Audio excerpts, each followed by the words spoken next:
Hi guys, welcome back to the channel. In this video, I'm going to try to clarify how to choose between some different female to male and non-binary top surgery procedures in cases where the choice might be unclear. Should you choose a double incision? Should you choose a minimal incision approach? I'm going to go over some of the risks and benefits of the options in these borderline cases, and I'll be showing you guys some examples with photos and videos of some of my patients, and we're going to talk about their anatomy, and we're going to talk about how we decided on their particular incision pattern.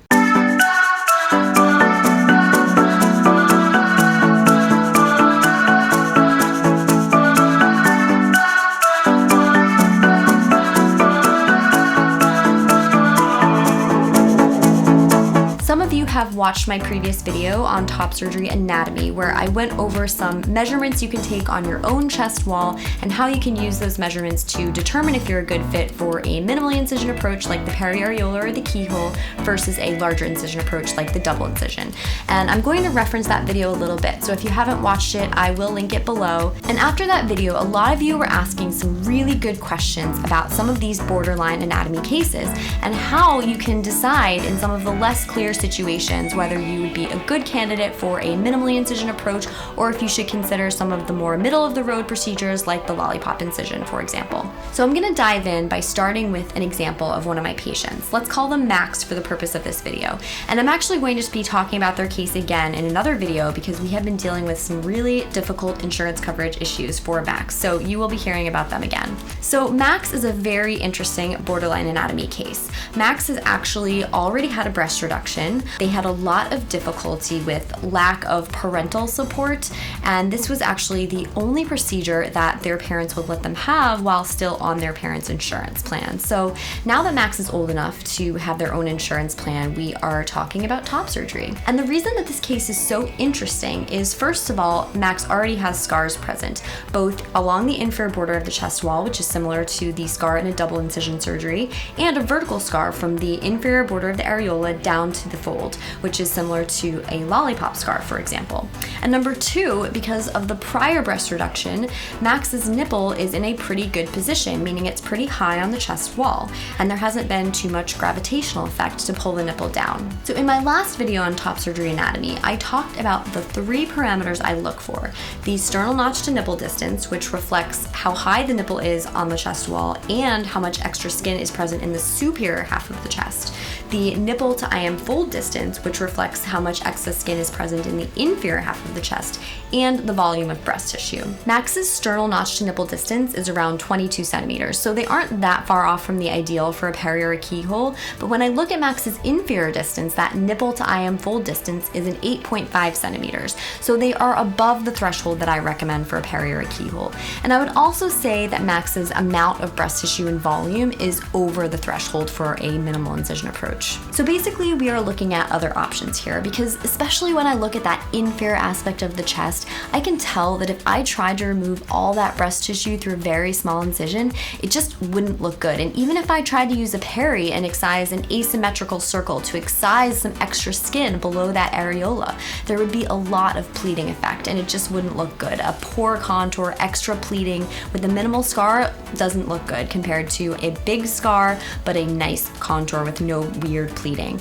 Even if Max didn't already have those scars, I would still not recommend the peri because I just think there would be way too much pleating, the nipple would be under too much stress as well after excising that amount of skin, and we'd have to excise a lot of skin in order to make that chest look good and flat. So now let's look at whether or not Max is a candidate for a double incision approach. And the only reason they wouldn't be a candidate is if the nipple was so high on that chest wall that I couldn't get the inferior and the superior incisions to meet together. So the way a double incision works is just how it sounds. There are two incisions, one high and one low, and those incisions need to be able to meet without undue tension in order to create an aesthetic scar that follows that inferior chest border. So when I examined Max, I basically basically looked at where that IM fold is, and I looked at where I imagine that superior incision to be, which would be pretty close to just above that nipple areola complex. And I pulled down on the nipple areola complex, just below that imaginary superior incision, to simulate what I call the pinch test. So I basically pulled really hard down on the nipple while pushing up on the IM fold with the other hand, and I looked to see if that very top of the areola is going to meet with the IM fold. So I'm really looking to see if I can make an incision above the nipple and have that superior incision line up with my inferior incision without undue tension. And that's called the pinch test, because you're sort of pinching the two planned incisions together and seeing if they will easily meet each other. And with Max's 22 centimeter sternal notch to nipple distance, that IM fold came right up to the area right above that nipple, and I could tell that it was going to meet without a problem. So yes, to answer the question, I do think that Max is a great candidate for a double incision approach. Okay, so let's just talk about the lollipop approach for a second. Let's say that Max did not have the scars that they currently have and really wanted that lollipop scar over a double incision scar. So yes, I think that's potentially an option here. So I'm gonna be honest with you guys, I don't really love the lollipop scar because I think there's a risk of having some extra skin inferiorly, and there's a risk of having the nipple look a little too high. So there's kind of two problems here if you're going for a more masculine aesthetic. So there's kind of a risk of having an unnatural appearance to the lower half of the chest wall, both in terms of nipple position, but also in terms of skin excess. And I do think that in Max's case, they just would not have been as flat chested compared to the double incision approach, because some of that inferior skin may have ended up looking a little bunchy, a little poochy in that inferior chest wall, and just a little unnatural. And the amount of retraction and recoil of the skin, it's unpredictable. Everybody's a little bit different, and it's just not the same in every patient. And personally, I actually think that the scarring in a lollipop scar is not much better than a double incision surgery. I mean, it's a shorter incision, a shorter scar, but it's in a vertical sort of non-anatomic location on the chest wall, whereas with the double incision approach, the scar is along an already existing anatomic boundary. But I recognize that this is subjective and that some patients may prefer the shorter scar that is in the vertical location over that inferior horizontal scar. And I think that one of the other main benefits of this approach is that the nipple is preserved, so you don't have to deal with free nipple grafting. So I think the scarring in a lollipop incision is really for patients who are very eager to preserve the nipple and may be okay with a less than adequate appearance to the inferior aspect of the chest.